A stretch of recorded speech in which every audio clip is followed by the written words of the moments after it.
네, 오늘 하나님 말씀은 사도행전 2장 37절에서 41절까지 있는 말씀 가운데 어찌할꼬라는 이런 제목으로 함께 하나님의 말씀을 나누는 시간을 가지려고 합니다.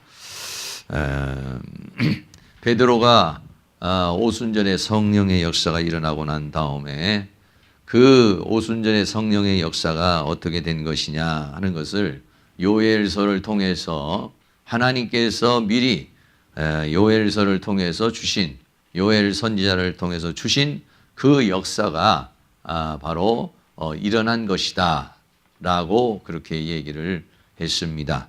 더 나아가서는 베드로가 설교한 것은 다윗의 예언을 통해서 예수 그리스도에 대한 이야기를 했습니다. 예수 그리스도는 십자가에 못 박아 죽으신 예수 그리스도는 그 예수가 바로 그리스도요. 바로 그분이 우리의 메시아라고 하는 사실에 대해서 베드로가 성령이 충만해서 두 가지 말씀을 하나는 요엘서를 통해서 또 하나는 시편에 있는 다윗의 그 예언을 통해서 베드로가 말씀을 전했어요. 이 말씀을 전하니까 어떠한 현상이 일어났느냐 하면 첫 번째로 마음에 찔림을 받았다 이렇게 말했어요. 그 말씀을 받는데 하나님의 말씀을 듣는데 마음이 찔림을 받았다. 사도행전 2장 37절에 저희가 이 말을 듣고 그랬어요. 베드로가 설교하는 그 말씀을 듣고 마음에 찔려 이렇게 말했어요. 베드로와 다른 사도들에게 물어가로되 형제들아 우리가 어찌할꼬 하거늘 이렇게 말했어요. 그래서 이 마음에 찔린다는 거, 말씀을 여러분이 지금도 이렇게 듣고 있습니다만은 말씀을 들어도 마음에 전혀 요동함이 없는 건 좋은 일이 아닙니다. 이 말씀을 들으면은 마음이 찔려 이렇게 했는데 여기 찌르다는 이 말이 무슨 말이냐면은 헬라어로 카타니소라고 하는 그런 말입니다. 카타니소라고 하는 말은 꿰뚫다, 마음에 예리한 고통을 주다 하는 건데 어떤 의미냐면 창을 가지고 예수님이 십자가에 못 박혀 죽으시고 난 다음에 그러고 난 다음에 옆구리를 창으로 찔렀죠. 이렇게. 그런 것처럼 여러분 마음을 찌르는데 그냥 바늘로 조금 이렇게 찔른다든지 뭐 그런 정도가 아닙니다. 창으로 마음을 창으로 몸을 옆구리를 찌르는 것 같은 그러한 거예요. 그래서 마음의 예리한 칼로 자극을 하는 것 같은 그러한 것 이것을 뭐냐면 마음에 찔려라고 그렇게 말씀했어요. 그래서 예배를 드릴 때마다 마음이 찔린다는 건 굉장히 은혜로운 것이죠. 말씀을 듣는데도 전혀 찔림도 없고 감동도 없고 감격도 없고 결단도 없고 그러면은 의미가 없어지죠.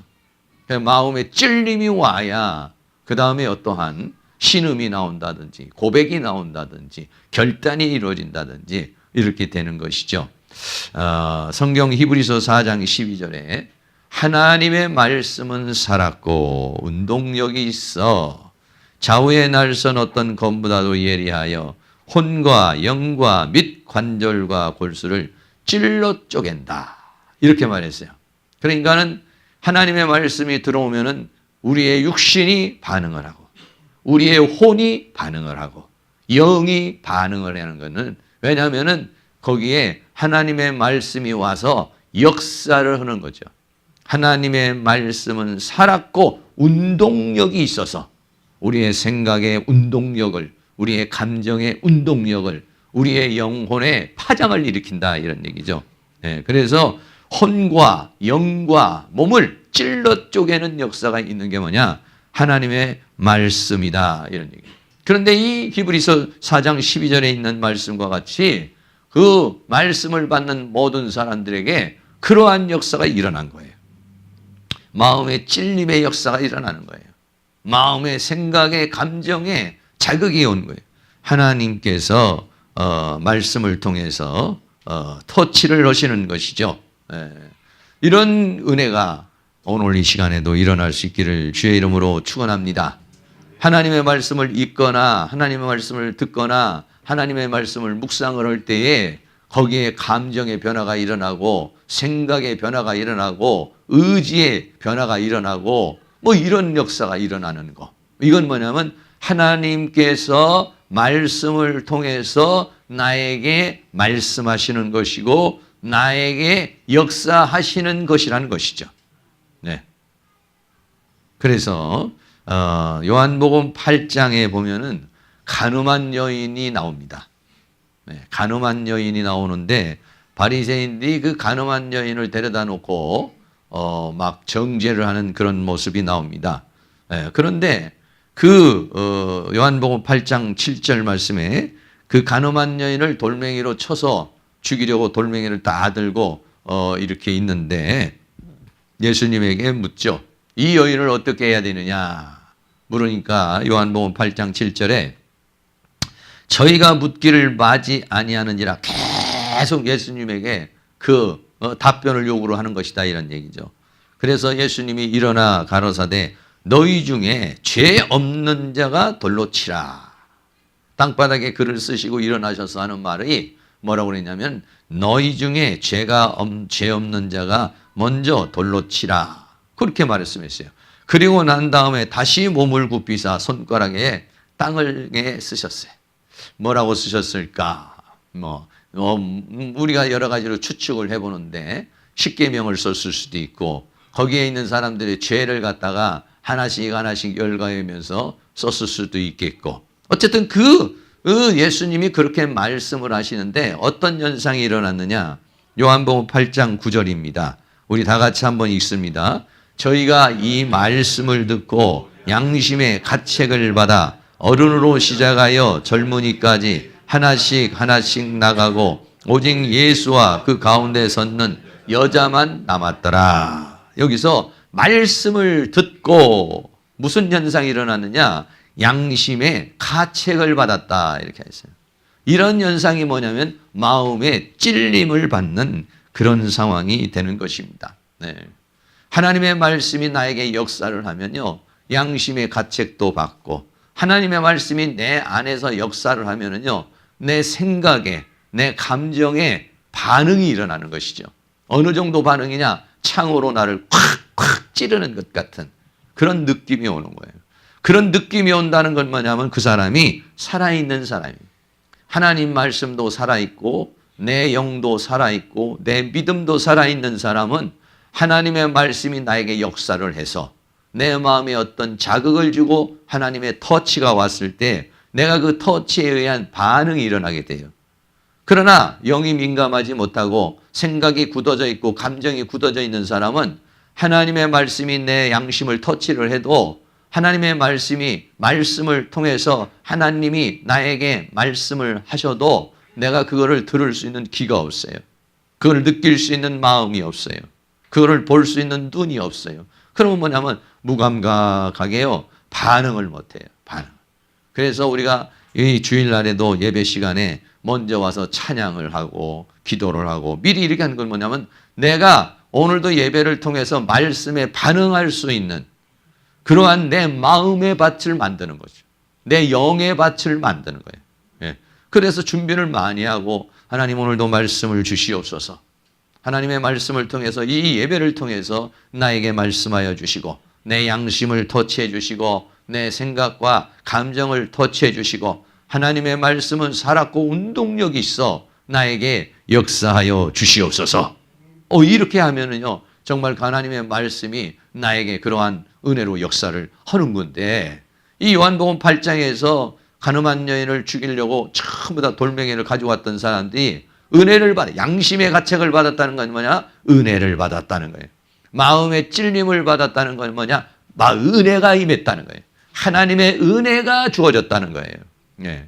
은혜가 주어지니까 하나씩 다 돌멩이를 놓고서는 다 젊은 사람부터 시작을 해서 어른으로 시작해서 젊은이까지 다 떠났다고 그렇게 얘기를 합니다. 그러면서 우리가 어떻게 했으면 좋겠느냐? 예? 마음에 막 찔림이 오니까 우리는 어떻게 했으면 좋겠느냐 그러면. 그 말씀을 들으니까 예수님이 우리의 구주인데, 예수님이 메시아인데 그 예수님을 십자가에 못 박아 죽였으니까, 그 예수님의 말씀을 받지 않고 그랬으니까 얼마나 충격이 많이 왔겠어요. 그럼 어떻게 해야 되느냐 도대체. 어떻게 해야 되느냐. 베드로의 말씀을 듣고 성령이 역사하니까 막 깨달음이 일어나기 시작한 거예요. 양심의 가책이 일어나고 막 창으로 가슴을 찌르는 것처럼 양심을 찌르는 것 같은 그런 현상이 일어났어요. 그래서 어떻게 하면 좋냐 이렇게 말했어요. 그러니까 베드로가 뭐라냐면 회개해야 된다 이렇게 말했어요. 회개를 해야 된다. 네. 사도행전 2장 38절입니다. 베드로가 가로되 너희가 회개하여 각각 예수 그리스도의 이름으로 세례를 받고 죄사함을 얻어라. 그리하면 우리들과 같이 이렇게 성령을 선물로 받게 될 것이다 라고 그렇게 말했어요. 참 중요한 게 뭐냐면요, 회개라고 하는 것이죠. 이 회개라는 말이 헬라어로 메타노에오, 두 단어가 합성되어서 되어진데 메타노에오라는 말이에요. 이 메타노에오라는 말은 뭐냐면은 마음을 바꾸다, 이런 마음이에요. 회개한다는 것은 그냥 내가 잘못했구나, 내가 반성하는 게 아니에요. 반성하는 게. 반성은 정말로 말 그대로 반성이에요. 회개는 뭐냐? 그럼 이렇게 살지 말아야지. 그럼 내가 이렇게 행동하지 말아야지. 내가 이런 스타일로 하지 말아야지. 바꾸는 거예요, 자기를. 어떻게? 마음을 바꾸는 거예요. 네? 마음을. 주의를 못 지키던 사람이 아니야, 내가 주의를 지켜야지.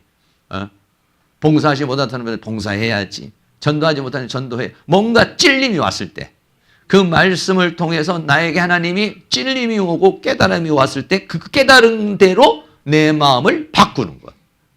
이게 뭐냐면 메타노에오라는 회개라고 하는 것이에요. 마음을 바꾸고 생각을 바꿔야 행동이 바뀌고, 행동이 바뀌어야 삶이 바뀌고, 삶이 바뀌어야 신앙도 바뀌는 거죠. 생각이 바뀌어지지 않으면 그래, 이렇게 살아야 돼, 이렇게 해야 돼, 이렇게 할 거야, 이렇게 내가 결단하는 마음을 바꾸지 않으면, 생각을 바꾸지 않으면 그 다음에 그 사람에게는 삶의 변화는 없는 것입니다. 아니야, 그냥 내가 잘못했어, 내가 미안해, 내가 문제가 있어, 이걸로만 가지고는 안 됩니다. 잘못했어, 그러므로 이제는 이렇게 살 거야, 내가 이렇게 했어, 이제는 그렇게 하지 말아야지, 이렇게 내가 그 마음을 바꾸는 거예요. 근데 이 마음을 바꾸는 게 얼마나 힘든 겁니다. 그래서 성경 우리 속담에 뭐라고 말했냐? 시작이 반이다 이랬어요. 마음의 결단을 내리는 게 그만큼 중요하다는 거죠. 마음의 결단을 내리면 이 사람은 이미 시작을 반이나 한 것이다, 이런 얘기예요. 그런데 그게 뭐냐? 마음의 결단을 내기가 어려운 거예요, 이게.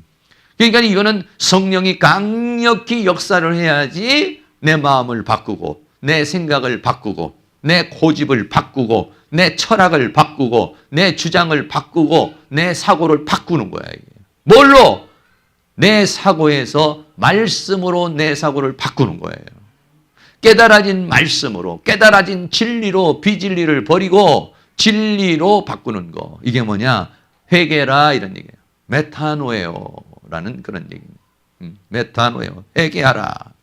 예수님께서 이 땅에 처음 오셨을 때 하실 때도 뭐라고 말했느냐? 마태복음 4장 17절에 회개, 이때로부터 예수께서 비로소 전파하여 가라되 회개하라, 천국이 가까웠느니라 하시더라. 그러면 회개하면 어떻게 되냐? 천국이 가까이 왔으니까 천국이 저희 것이 된다. 천국을 누릴 수 있다. 근데 천국을 누리려고 하면 어떻게 되느냐? 바꿔야 된다는 거예요. 생각을 바꾸고, 감정을 바꾸고, 생활을 바꾸고, 신앙을 바꾸고, 뭘로?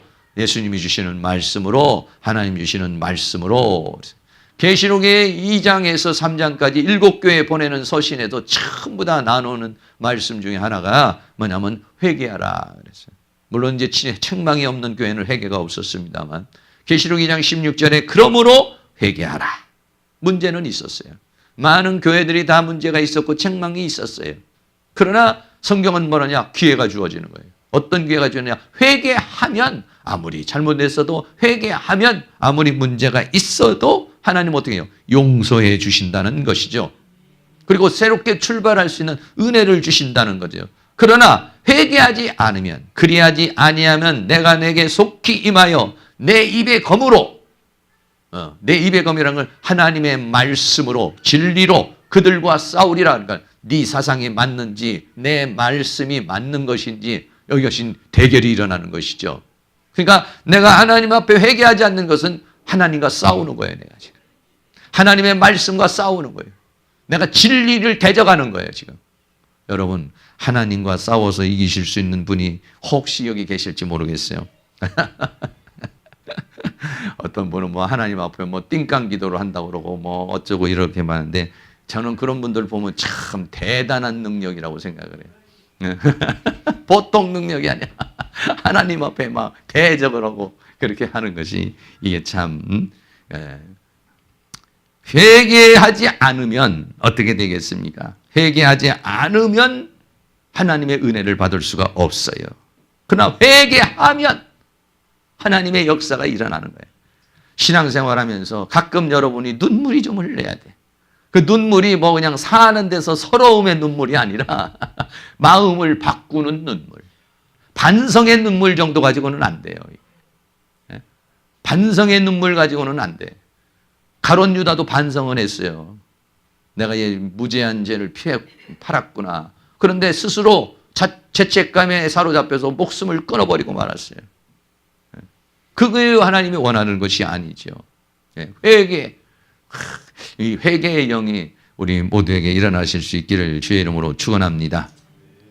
1907년에 평양 대부흥이 일어날 때 엄청난 역사가 있는데, 그 부흥에 일어나는 중심이 뭐냐면은 무슨 뭐 기적이나 표적이 아니라 뭐냐면 회개였어요.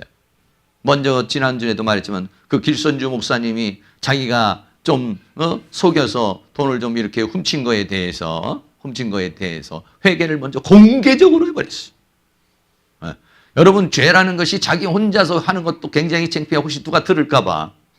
그런데 아예 이렇게 공개적으로 회개가 일어난다는 것은 그만큼 강력한 성령의 역사가 아니고서는 어려운 것이죠. 그런데 회개가 일어났는데 뭐가 일어나냐? 부흥이 일어났어요. 교회가 뒤집어지고 부흥의 역사가 일어났어요. 그래서 한 보석가게 주인이, 아니 도대체 뭐 막 소문이 막 그냥 들리고 막 교회가 막 부흥이 되고 막 사람들이 막 몰려들고 하니까 도대체 뭔 일이 교회에서 일어나길래 이러는가 해서 이 보석가게 주인이 한 사람이 소문을 두고 교회를 나갔어요. 도대체 뭔 일이 일어나는가 가서 보니까 전부 다 울고 있더래요. 주여, 내가 도둑입니다. 내가 잘못했습니다. 뭐 울고 뭐 잘못했다고 하고 막 그러더라는 거예요. 그 자기 생각할 때는 도대체 이게 무슨 의미일까? 아니 교회 와서 무슨 막 기적이 일어난다든지 표적이 일어난다든지 역사가 막 나타난다든지 뭐 흥미진진한 일이 있는다든지 뭐 이런 것을 기대하고 사실은 교회를 갔는데 전부 다 울고 있더라는 거예요. 그래서 너무 실망을 했어요. 아이고, 왜? 자기는 울 게 없으니까. 자기는 뭐 회개할 게 별로 없으니까.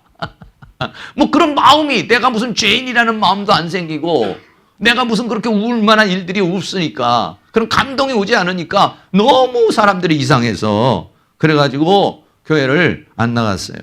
아유, 교회 나가봤자 별것도 없구나. 맨 울기만 하는 게 무슨 부흥인가 이렇게 생각을 한 거지. 그런데 며칠 있는데 한 청년이 찾아왔어요. 한 청년이 찾아와가지고 보석을 하나를 내놓는 거예요. 이거 뭐냐 그랬더니, 네, 내가 이 가게에서 훔쳐간 겁니다. 언제 훔쳐갔냐? 언제 내가 이렇게 훔쳐갔습니다. 그런데 왜 가져왔냐? 예, 사실은요, 제가 교회를 다니는데 이번에 성령 체험을 하고 은혜 체험을 해서 회개가 터져가지고 회개를 막 하는데 이 보석가게에 훔친 반지 갖다 주거라. 그래서 아주 통곡을 하고 회개를 하고 이 반지를 가지고 왔습니다. 라고 그러더라는 거예요. 그래, 이 보석가게 주인이 깜짝 놀랐다. 아, 이거였구나. 인간이 변화가 일어나고 자기가 지은 이 죄를 이렇게, 뭐 이게 경찰서에 갈 수도 있는 것이고 자기가 얼마나 창피한 일이 될 수 있는 거고 자기 자신이 드러나는 일인데 그렇게 와서 용기 있게 그렇게 할 수 있다는 것이 이게 보통 역사가 아니지 않습니까? 아, 이런 역사가 교회에서 지금 일어나고 있는 거구나. 이래가지고 그 도둑 때문에 은혜를 받아가지고 훔쳐간 도둑 때문에 은혜를 받고 이 보석가게 주인이요 다시 교회를 나갔다는 거예요. 부흥의 역사는 뭐였느냐면 회개의 역사였던 것이에요. 우리 교회도 마찬가지입니다. 부흥이 일어나려면 어떻게 되느냐? 회개예요. 가정에서도 부흥의 역사가 일어나려면 어떠냐? 내가 회개를 하는 것입니다. 내가 눈물을 흘리며 하나님 앞에 회개하고 자복하고 그랬을 때 어떤 역사냐? 가정의 역사가 일어나요. 여보, 내가 당신에게 잘못한 게 너무 많아. 아들아, 딸아, 내가 너에게 잘못한 게 너무 많다. 부모님에게 내가 잘못한 게 너무 많습니다. 돌아보니 이게 무슨 형식이 아니고 정말 막 그런 감동이 와가지고 눈물을 흘리면서 막 가슴을 치면서 정말 그게 죄가 죄로 인식이 되어지고 잘못이 잘못으로 인식이 될 뿐만 아니라 통곡으로 이어지고 그것이 막 그렇게 역사가 일어나는 건 성령이 하나님의 말씀을 들은 자에게 어찌할꼬 어떻게 했으면 좋겠는가. 이런 통곡이 일어나게 하는 것, 이게 뭐냐면 회개의 역사라는 것입니다. 그런 역사가 어떻게 되냐? 평양 대부흥의 역사도 그런 회개의 역사가 일어나서 평양이 20만 명의 사람이 100만 명이 예수 믿는 그런 엄청난 놀라운 역사가 일어나는 게 왜 그러냐면 그런 역사가 있어요. 동방의 예루살렘이라고 불릴 수 있는. 왜? 얼마나 그렇게 회개를 하니까 내가 잘못한 거, 그러니까 시어머니와 며느리가 막 화해가 일어나고 양반과 상놈이 그냥 서로 회개가 일어나고 서로 원수됐던 사람이 회개가 일어나고 교회에서 막 그냥 파당이 일어나고 서로 다투고 서로 막 미워하던 사람들이 막 그냥 감정이 녹아져서 내가 먼저 막 회개하고 내가 먼저 잘못했다 그러고 막 이런 역사가 일어나게 되니까 엄청난 부흥의 역사가 일어난 것이죠. 그런 것처럼 우리 사랑하는 모든 성도님들도 마찬가지입니다. 회개가 일어나면은요 어떤 마음이 나오냐면 내 모습입니다. 내가 심은 겁니다. 상대방이 나에게 막 화를 내고 상대방이 나에게 막 공격을 하면은 회개가 일어나지 않을 때는 네가 뭔데 나한테 그러느냐, 너는 뭐 얼마나 깨끗하냐 하면서 막 상대방의 또 잘못을 막 들춰내죠. 네거티브로 하는 거죠 서로. 그런데 회개가 일어나잖아요. 그러면 맞아, 내가 저 사람에게 나쁜 것을 심었으니까 저 사람이 나에게 화를 내지. 내 아내에게 내가 좋은 것을 심었으면 왜 아내가 나한테 이렇게 투덜투덜하고 밥도 안 해주고 그럴까? 이렇게 생각을 해요. 남편에게 내가 잘하면은 막 그냥 회사 가서 돈 생기고 보너스 생기면은 막 갖다 주고 싶죠. 예. 그런데 이게 회개가 일어나지 않으면은요 서로 상대방에게 잘못을 투사를 하는 거예요. 너 때문에 내 인생이 이렇게 됐다. 당신 때문에 내가 이렇게 고통스럽다. 당신 때문에 내가 이렇게 힘들다. 이렇게 되는 거예요. 근데 회개가 일어나면 나 때문에 당신이 너무 힘들지. 나 때문에 당신이 얼마나 괴로웠어. 나 때문에 우리 가정이 이렇게 됐지. 내가 기도하지 못했고, 내가 헌신하지 못했고, 내가 좀 더 참지 못했고, 내가 좀 더 열심 내지 못했어. 여러분 이렇게 돼 보세요. 가정의 화목이 이루어집니다. 회개가 일어나면 용서가 일어나고, 용서가 일어나면 뭐가 일어나냐? 회개의 화목이 일어나게 돼요. 화목이. 화목이 일어나면 어떻게 되느냐? 하나 되는 역사가 일어나요. 하나 되는 역사가 일어나면 어떻게 됩니까? 가정의 부흥의 역사가 일어나는 거예요. 가정의 행복의 역사가 일어나는 거예요. 가정의 새로운 역사가 일어나는 것입니다. 근데 이게 쉬운가요? 사람은, 우리나라 사람들은 잘못을 했어도 미안해, 용서해 줘. 이 말하기가 얼마나 어려운 건지 몰라요. 참 어렵습니다, 이게. 상대방에게 미안하다는 말하는 게 얼마나 힘들어. 내가 잘못했어 하는 말이 얼마나 힘든지 몰라요. 어제도 우리 손주하고 보배하고 둘이 놀다가 내가 어떻게 한 대 때렸더니 삐졌어요. 그 내가 가가지고 아이고 할아버지가 잘못했어 미안해. 그러니까 시끄러워. 그러더니 나중엔 용서를 해주더라고. 여러분 옛날 같으면 제가 그런 말 잘 못해요. 내가 잘못했어. 내가 미안하게 됐어. 이런 말. 왜? 자존심이 있어가지고. 난 죽어도 내가 차라리 죽는 게 낫지. 난 가서 못해. 이게 우리나라 사람들의 자존심이라고. 그게 어려운 거예요. 근데 성령이 역사하면 하지 말라고 해도 가가지고 미안해 잘못했어. 아니요 내가 더 잘못했어. 아니야 내가 더 잘못했어. 이런 역사가 일어나게 된 거예요. 초대교회에 그런 역사가 일어나요. 평양 대붕의 역사가 그런 역사예요. 여러분 가정에서 그런 역사가 일어나 보세요. 그러면은 막 서로 배려를 하고 존중을 하고 화목이 이루어지고 거기에서 미움이 사라지고 증오가 사라지고 분노가 사라지고 그러면서 거기에서 대놀라운 은혜의 역사가 일어나게 될 줄로 믿습니다. 그러나 회개하지 않으면 어떻게 되겠습니까? 요한계시록의 재앙의 역사가 막 쏟아지는데도 계시록에서는 어떤 일이 일어나냐? 계시록 9장 20절 말씀에 이 재앙에 죽지 않고 남은 사람, 막 재앙이 쏟아지는데도 이 재앙에 죽지 않고 남은 사람들은 그 손으로 행하는 일을 회개를 해야 되는데 막 재앙이 쏟아지고 고통이 오는데도 하나님의 심판과 형벌이 오는데도 회개치를 아니하고 오히려 귀신들과 또는 금은 동의 목속의 우상에게 절하고 하나님 앞에 나와 회개를 하는 것이 아니라 하나님과 점점 더 멀어지면서 하나님과는 관계없는 그런 것을 의지하게 되는 그런 역사가 일어나서 결국은 요한계시록에서 그러한 하나님의 심판과 저주를 받게 되는 그런 역사가 일어나게 되는 것이죠. 사랑하는 모든 성도에게 하나님의 은혜가 임하는 건 뭐냐? 회개가 일어나는 거예요. 회개가 일어나실 수 있기를 주의 이름으로 축원합니다. 우리 옆에 있는 분에게 회개할 수 있기를 주의 이름으로 축복합니다. 눈물이 좀 나야 돼. 눈물이 나오고 닭똥 같은 눈물이 똥방 떨어지고. 우리 인근은 안수 집사님도 가끔가다 대표 기도하다가 가끔 또 우실 때가 있는데 그런데 울 때의 은혜가 돼요. 울 때. 그 울음 속에는 기도의 메시지보다 내용보다도 더 많은 감정과 내용을 거기에 함축하고 있는 거 아니겠어요?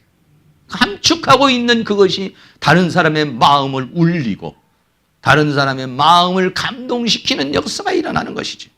이게 사도행전 2장 39절에 이 약속은 이렇게 회개를 하면 하나님께서 성령을 부어주시는데 이것은 너희 자녀와 유대에 있는 사람들과 모든 먼 데 있는 사람, 먼 데 있는 사람은 우리 대한민국까지 세계 만방에 있는 모든 먼 데 있는 사람, 우리 하나님이 얼마든지 부르시는 자들, 하나님의 부르심을 받아서 주의 이름을 부르는 자들, 하나님의 부르심을 받아 세상으로부터 부르심을 받아서 주의 이름을 부르는 자들에게 하신 것이다. 이렇게 말했어요. 그래서 오늘도 우리는 회개해서 어디입니까? 성령을 선물로 받은 줄로 믿습니다. 구원을 받은 줄로 믿습니다. 여러분들도 그런 체험을 한두 번씩은 다 했을 거예요. 예수 믿고서 그게 없으면 그거는 정말 가짜죠. 정말 내가 정말 죄인이다. 내가 예수 믿기 전에는 죄인이라는 의식이 없어요. 의식이. 그런데 어느 날 예수를 믿고 막 통곡이 일어나는, 정말 내가 죄인이구나. 나 같은 죄인 살리신 그 은혜에 고마워. 막 눈물이 막 쏟아지기 시작을 하는 거죠. 저도 한번 눈물이 터져서 한 6개월은 예수님 예자만 나와도 눈물이 나오고, 하여간 예배 시간에 앉아있기만 해도 눈물이 나오고, 하여간 뭔 서러움에 눈물인지 하나님 아버지가 주시는 감동, 하여간 뭐 헤아릴 수, 뭐라고 형용할 수 없는 눈물, 형용할 수 없는 눈물이 막 그냥 막 닭똥처럼 쏟아지는, 눈물만 쏟아지는 게 아니라 콧물도 콧물만 쏟아지는 게 아니라 가슴도 막 뼈지는, 뭐 그런 여러분들이 다 체험이 있을 거라고 생각하고, 체험이 없는 분은 그 체험이 있어야죠. 나 같은 죄인 살리신 주 은혜 놀라워. 근데 우리가 이제 살다 보면 그런 감정을 자꾸 잊어버려서 그렇지, 사실은 그 은혜를 생각할 때는 얼마나 감사한 건지 몰라요. 세 번째는요, 베드로가 뭐라, 이 패역한 세대에서 구원을 받으라 이렇게 말했어요. 사도행전 2장 40절에 또 여러 말로 확증하며 권하여 가로되 너희가 이 패역한 세대에서 구원을 받으라. 그 세대가 무슨 세대냐? 그 세대를 한마디로 평가할 때, 베드로가 설교하던 그 시대를 평가할 때, 예수님이 오셔서 사역하던 그 시대를 평가할 때 그 세대는 어떤 세대느냐? 패역한 세대라는 거예요. 패역한 세대. 여기서 말하는 이 패역한 세대는 스콜리오스라는 그런 단어입니다. 이 스콜리오스라고 하는 단어는 무슨 뜻이냐면은 막 그 휘어져 버린, 마음이 그냥 삐뚤어진 거죠. 또는 마음이 굳어져 버린, 그것을 우리말로 말하면 아주 고집이 세고 완고한 거. 네. 아주 고집불통, 막 들을 줄 모르는 사람. 네. 밭으로 말하면 뭐냐면 아주 길가밭이 돼버린 거. 돌밭이 돼버린 거. 가시밭이 돼버린 거. 하나님의 말씀이 들어가가지고 그냥 그걸 받아들일 수 없는 거예요. 얼마나 사상과 고집과 철학과 학문과 세상과 세상에 있는 걸로 꽉 쪄들어가지고 정말 막 그냥 와 이거는 막 그 불도저 같은 거 뭐 땅 파는 거잖아. 뚝뚝뚝뚝뚝 하는 거. 막 그런 걸로 해도 그냥 까딱 없는. 우리 장구 집사님이 그전에도 전도하시면서 말씀을 전하는데 얼마나 마음이 그렇게 돌멩이 같은지 모르는. 예, 그럴 때가 있죠. 막 말씀이 던지면 막 팍 튀기고 막 얼마나 받아들이지 않고 그냥 그 사상과 철학을 막 얘기를 하면서 그냥 얼마나 완고하게 굳어졌는데 5,000년 반만년 역사를 통해서 우리나라 사람들은 막 마음이 그렇게 굳어져 버렸어요. 유교의 사상으로, 불교의 사상으로, 중국의 철학의 사상으로, 자기가 또 살아온 인생의 사상으로, 철학으로 막 이게 굳어져 있어요. 이게 뭐냐? 스콜리오스. 그러니까 결국은 메시아로 주신 예수님을 죽이는, 하나님을 대적하는 그런 역사가 일어난 거예요. 그것도 어떠냐면 이사야가 이 예언을 했어요. 마태복음 3장 13장 14절에 이사야의 예언이 저희에게 이루었으니 일렀으되 저희가 듣기는 들어도 깨닫지 못할 것이요 보기는 보아도 알지 못하리라. 이 백성의 마음이 완악하여져서 얘기야. 이게 완악하다는 건 뭐냐? 패역한 세대라는 거예요. 뭘로 그렇게 완악해졌는지. 인생살이에서 완악해지고 율법으로 완악해지고 고집으로 막 그렇게 완악해져 있어요. 정말 저도 뭐 전도를 저도 많이 하는 편은 아니지만 이렇게 전도를 해서 어디 가서 메시지를 던져보면은 야 정말 그 어떻게 뚫겠어요. 정말 불도저 아니라 막 그냥 뭘 갖다가 막 굴삭기 같은 거 갖다가도 뚫어도 안 뚫어져. 그런데 성령이 역사하면 뚫어지는 거야 이게. 할렐루야. 그렇게 고집불통 같은 사람도 성령이 역사하면은 뚫어지는 거야. 성령이 역사하면. 지금 여기 있는 사람이 어찌할꼬 그렇게 완악해서 예수를 십자가에 못 박아야 되겠나이다. 그 피를 우리의 자손과 우리에게 돌리시고 바랍니다. 예수를 죽이시고 바라바는 도와주십시오. 그렇게 외치던 사람들이 오늘 지금 이 베드로의 설교를 듣는 사람이 전부 예수를 십자가에 못 박아야 되겠나야, 못 박아야 되겠는데야 이렇게 말했어요. 그 사람들이 베드로의 설교를 어떻게 오순절 성령의 역사에서 성령의 역사를 통해서 말씀을 전하니까 그 말씀이 사람들의 양심을 터치하는 거예요. 사람들의 영혼을 터치하는 거예요. 생각과 감정을 터치하는 거예요. 그러니까 어떻게 하면 좋겠냐? 어떻게 하면 좋겠냐? 막 통곡이 일어나는 거예요. 자복이 일어나는 거예요. 가슴을 치고 통곡을 하고 땅을 치는 그러한 역사가 일어났어요. 이렇게요. 예. 그래서 이 패역한 세대에서 구원을 얻어라. 그러니까 막 거기 있는 사람들이 막 통곡을 하는데 이사야서 마태복음 13장 15절에 이렇게 마음이 막 완악해서 귀는 듣기에 둔하고 눈은 감기고 이런 사람이 있는 반면에 마태복음 13장 16절에는 그러나 너희 눈은 봄으로 너희 귀는 들음으로 복이 있도다. 그런 사람이 때문에 그 말씀을 그렇게 거역하고 대적하고 막 스데반 집사님을 그 말씀을 전하는데 귀를 막고 쫓아가서 돌멩이로 막 양심을 막 그냥 완전히 막 겹겹이 해서 그냥 가서 돌멩이를 던져서 죽이던 사람들이 그런 사람이 있는 반면에 어떤 사람들이 있느냐? 말씀을 받는 사람이 있다는 말이죠. 마지막으로 네 번째는 말씀을 즐겁게 받는 사람이 있었어요. 사랑하는 모든 성도님들은 그 하나님의 말씀을 거역하는 사람이 아니라 하나님의 말씀을 받는 분들이 될 수 있기를 주의 이름으로 축원합니다. 사도행전 2장 41절에 그 말씀을 그 말을 받는 사람들은 세례를 받음에 이날의 제자의 수가 3,000이나 더하더라. 수많은 사람이 들었는데요. 그 중에서도 어떤 사람은 더 완악해져서 완고해져 패역하고 고집과 아집으로 똘똘 뭉친 사람이 있는 반면에 한편에서는 회개가 터지고 어찌할꼬 말씀을 받는 사람들이 있었다 이런 얘기예요. 말씀.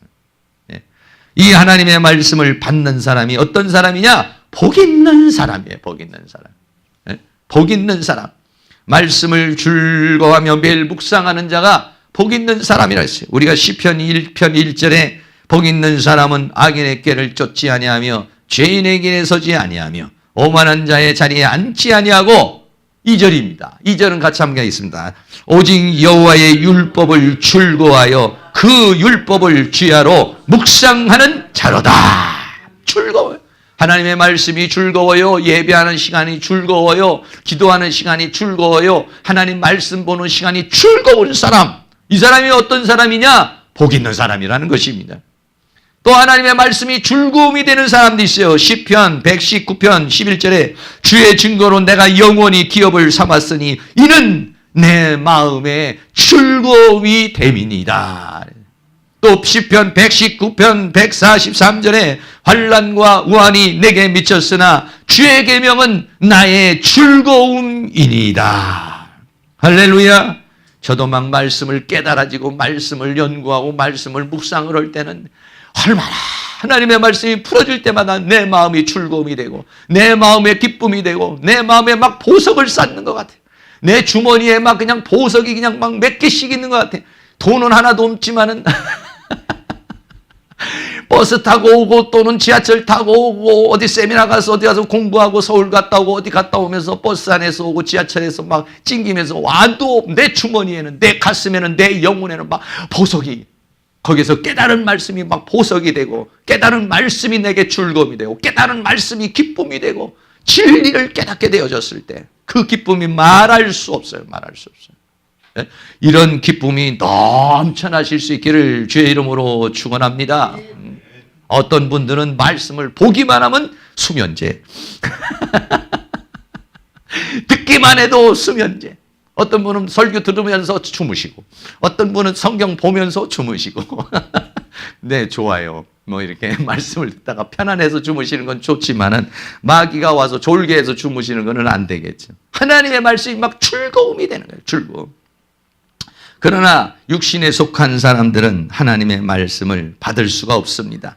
고린도전서 2장 14절에 육에 속한 사람은 하나님의 성령을 받지 아니하나니 저에게는 미련하게 보이며 또 깨닫지도 못하나니 이런 일은 영적으로라야 분별함이라. 성령이 없어야 말씀도 깨달아진 게 좋고 말씀도 참 좋아지. 성령이 역사하지 않으면 도대체가 이 말씀이 무슨 말씀인지를 도통 알 수 없는 그러한 상태에 이르게 되는 것이죠. 그러나 이제 오늘 이 초대교회 사람들은 그 말씀이 깨달아졌어요. 그런데 성경에 계속해서 이 하나님의 말씀을 깨닫는 사람들이 있어요. 마태복음 10장 40절에도 너희를 영접하는 자는 나를 영접하는 것이요 나를 영접하는 것은 나 보내시는 영접하는 것이니. 그러니까 여기는 너희는 누구냐면 전도자들을 말해요. 선지자들을 말해요. 선지자들을 통해서 증거된 말씀을 영접한 자는 예수를 영접하는 거, 예수를 영접하는 자는 하나님을 영접하는 것이고, 그래서 그 영접하는 자는 뭐냐? 상을 받는다 그랬어요. 마태복음 10장 41절에 선지자의 이름으로 선지자를 영접하는 선지자의 상을 받을 것이고, 선지자가 증거한 그 말씀의 상을 받을 것이고, 의인이 전한 그 의인의 말씀을 받는 자는 그 의인의 상을 받을 것이다 그랬어요.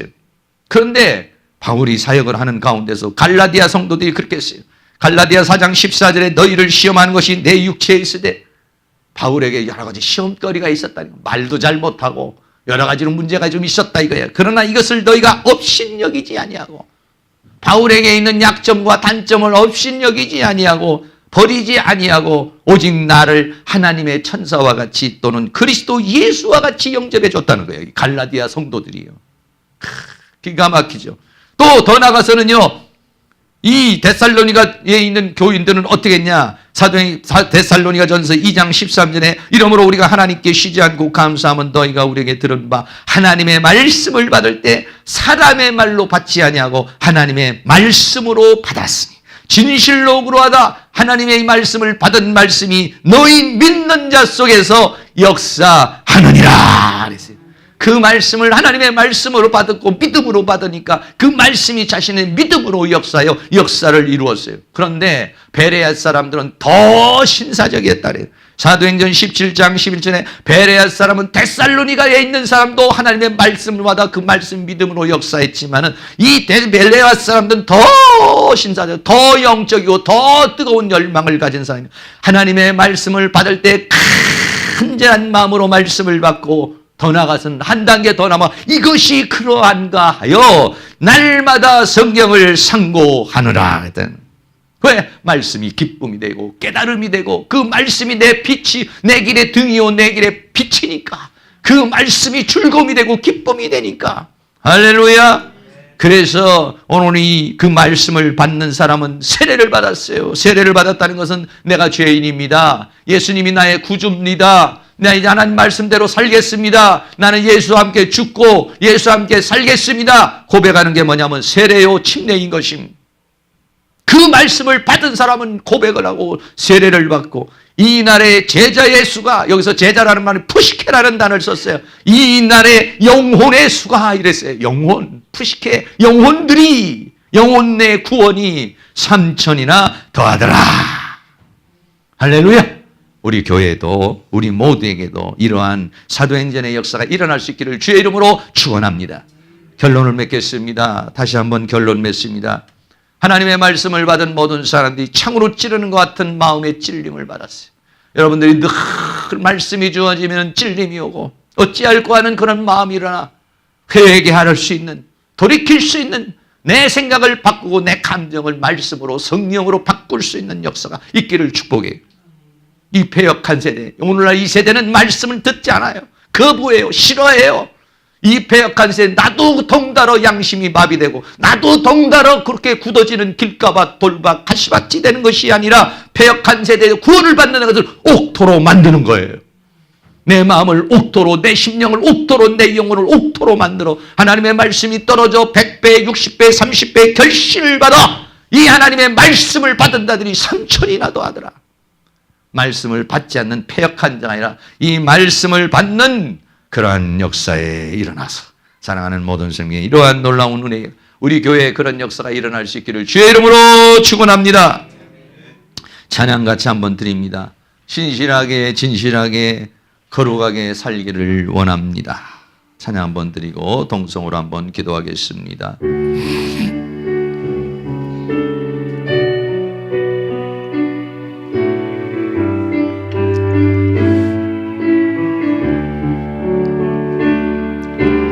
진실하게 진실하게 거룩하게 살게 하소서. 진실하게 진실하게 거룩하게 살게 하소서.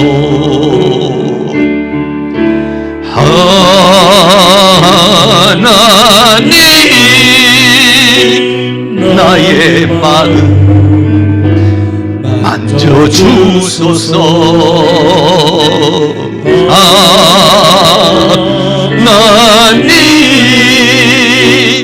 나의 영혼 새롭게 하소서. 신실하고 진실하게 진실하게 거룩하게 살게 하소서.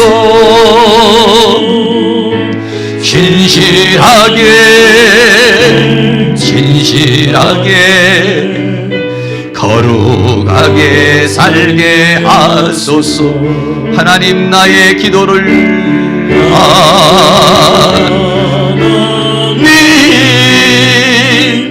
나의 기도 들어주소서.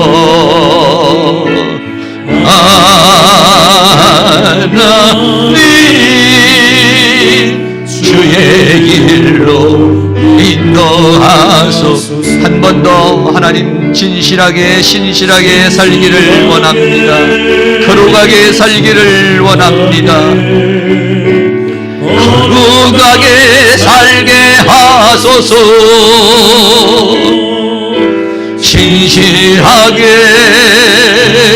진실하게 거룩하게 살게 하소서. 하나님 나의 마음을 만져주소서. 하나님 나의 마음 내 마음 만져주소서. 하나님 나의 영혼을 하나님 나의 영혼을 새롭게 하소서. 새롭게 하소서. 진실하게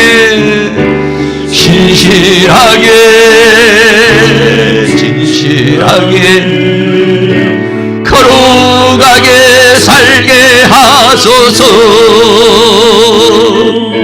진실하게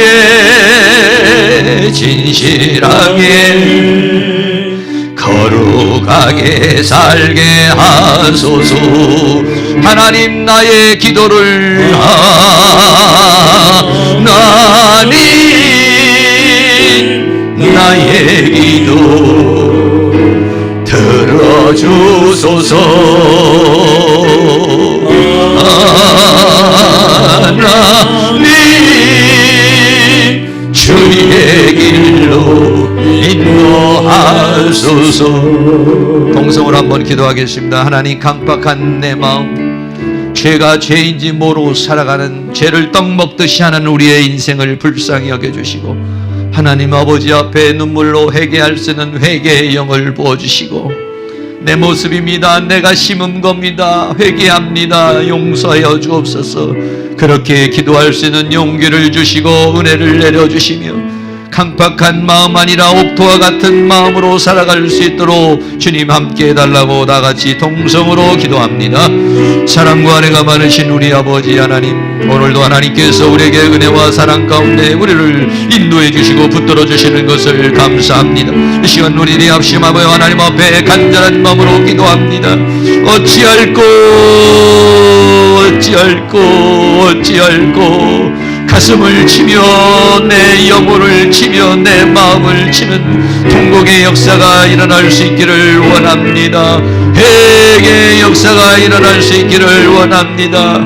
내 모습입니다. 내가 심은 겁니다. 내가 잘못한 것입니다. 내가 죄인입니다. 내가 문제입니다. 하나님 앞에 회개할 수 있는 마음을 주시기를 원합니다. 아버지 하나님, 우리를 불쌍히 여겨주시고 긍휼히 여겨주시기를 원합니다. 우리의 마음이 완악한 마음이 되어 길가밭과 같은 마음, 돌밭과 같은 마음, 가시밭과 같은 마음이 됐습니다. 죄를 지으면서도 죄가 죄인지 모르고 합리화를 시키고 있습니다. 양심이 마비되었습니다. 감정이 마비되고 생각이 마비되었습니다. 통곡할 줄 모르고 통회할 줄 모르고 자복할 줄 모르고 살아가고 있습니다.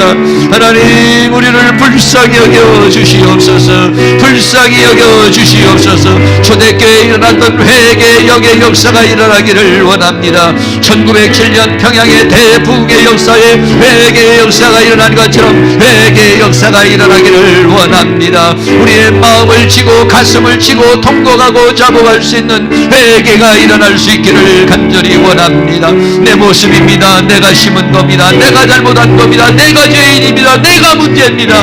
우리의 가정에 내가 문제입니다. 우리의 교회가 내가 문제입니다. 이 민족에도 내가 문제입니다. 내가 부서져야 되겠습니다. 내가 깨어져야 되겠습니다. 내가 낮아져야 되겠습니다. 내가 자복해야 되겠습니다. 내가 회개해야 되겠습니다. 하나님 아버지시여, 우리의 마음을 보게 하여 주시옵소서. 회개할 수 있는 용기를 주시옵소서. 회개할 수 있는 통의 마음을 주시기를 간절히 원합니다. 그리함으로 말미암아서 가정가정의 구원의 역사가 일어나게 하시며 이 교회의 대부흥의 역사가 일어나게 하여 주시기를 원하며, 하나님의 말씀이 살았고 능력이 있어 내 영혼을 찌르고 내 감정을 찌르고 내 생각을 찌르고 완고한 내 마음을 옥토로 만드는 능력의 역사가 일어날 수 있도록 성령이여 바람처럼 불처럼 임하여 주시옵소서. 오순절에 역사하던 성령의 바람이 불게 하여 주옵소서. 성령의 불길이 타오르게 하여 주시옵소서. 어찌할꼬 통회하고 자복하는 역사가 일어나기를 원합니다. 내 양심이 통곡을 하고 내 영혼이 통곡을 하고 내 마음이 내 가슴이 통곡을 할 수 있는 그러한 은혜의 역사가, 회개의 역사가, 은혜의 역사가 우리에게 일어날 수 있도록 우리 하나님께 누구신 은혜와 사랑으로 인도하여 주시며 주의 성령의 능력으로 역사해 주시며 주의 권능으로 함께해 주시기를 간절히 원합니다. 주님 불쌍히 여겨 주시옵소서. 주님 긍휼히 여겨 주시옵소서. 내 마음의 미움이 사라지게 하여 주옵소서. 내 마음의 증오가 사라지게 하여 주옵소서. 내 마음에 다른 사람에 대한 원망과 다른 사람에 대한 분만과 다른 사람에 대한 아버지 하나님 불평이 사라지게 하여 주시며 내 가슴을 치고 내 마음을 치고 내 영혼을 치는 통회하고 잡아갈 수 있는 마음이 우리의 마음 심령 가운데 일어날 수 있도록 은혜를 베풀어 주시기를 간절히 원합니다. 주님 도우시고 인도해 주시고 붙들어 주시고 함께하여 주시옵소서.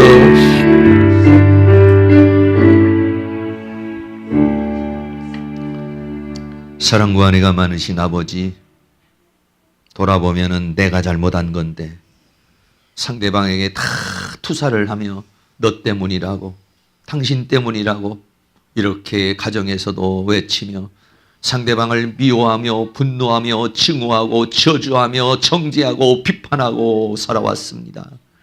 하나님, 다 내가 심은 겁니다. 내가 잘못한 겁니다. 내가 죄인입니다. 나 하나 돌이키면 가정의 변화가 일어나고 나 하나 변화되면 교회가 새롭게 될 것인데 하나님, 나는 변화되지 않으며 다른 사람에게 변화되라고 말하고 있습니다. 다른 사람에게 손가락질하고 있습니다. 하나님 아버지, 우리를 불쌍히 여겨 주시옵소서. 우리의 마음에 통회하는 마음을 주시옵소서. 우리의 마음에 자복하는 마음을 주시옵소서. 어찌할꼬 내 가슴을 치는 은혜의 역사가 일어나기를 원합니다. 초대교회에 일어났던 회개의 역사가, 평양 대붕의 역사에 일어났었던 회개의 역사가 우리에게 일어나게 하여 주셔서 우리의 가정의 변화가, 우리의 심령의 변화가, 우리 교회의 대부흥의 역사가 일어날 수 있도록 은혜를 베풀어 주시옵소서. 예수 그리스도의 이름으로 기도하옵나이다. 아멘. 다 같이 자리에 일어나셔서 337장 찬양 드리겠습니다.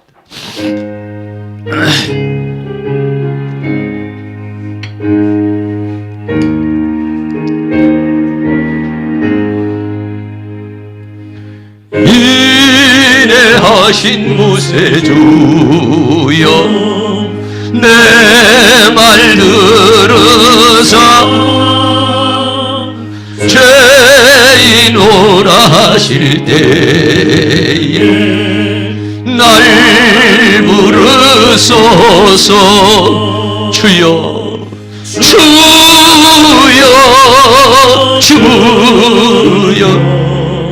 내 말 들으사 죄인오라 하실 때에 날 부르소서. 자비하신 보좌에 꿇어뜨려 자복하고 회개하니, 자복하고 회개하니 믿음 주소. 주여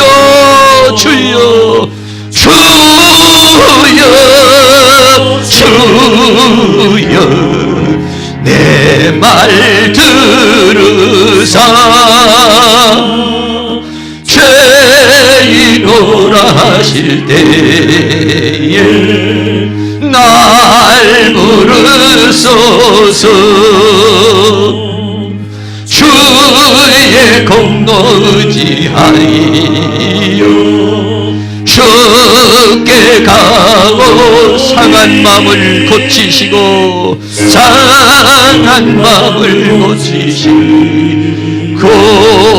구원하소. 주여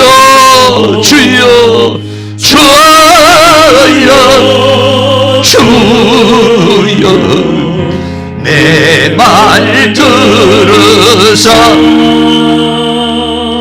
죄인오라 하실 때에 날 부르소서. 말 오 그런 예수시여 위로하소서.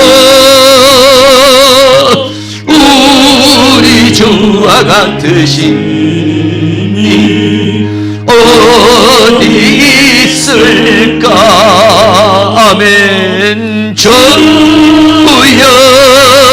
주여 내 말 들으사 죄인오라 하실 때에 날 부르소서.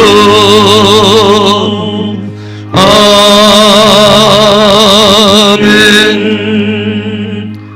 지금은 우리의 모든 죄짐을 짊어지고 십자가에 못 박히신 예수 그리스도의 은혜와 하나님 아버지의 끝없는 사랑하심과 성령님의 감화감동 교통 충만 인도하시는 은혜의 역사가 이 시간 고개 숙인 사랑하는 모든 성도님들의 머리 위에, 가정 위에, 삶 위에, 이 교회 위에, 학교 위에, 민족 위에, 세계 위에 지금으로부터 영원토록 함께 있을지어다.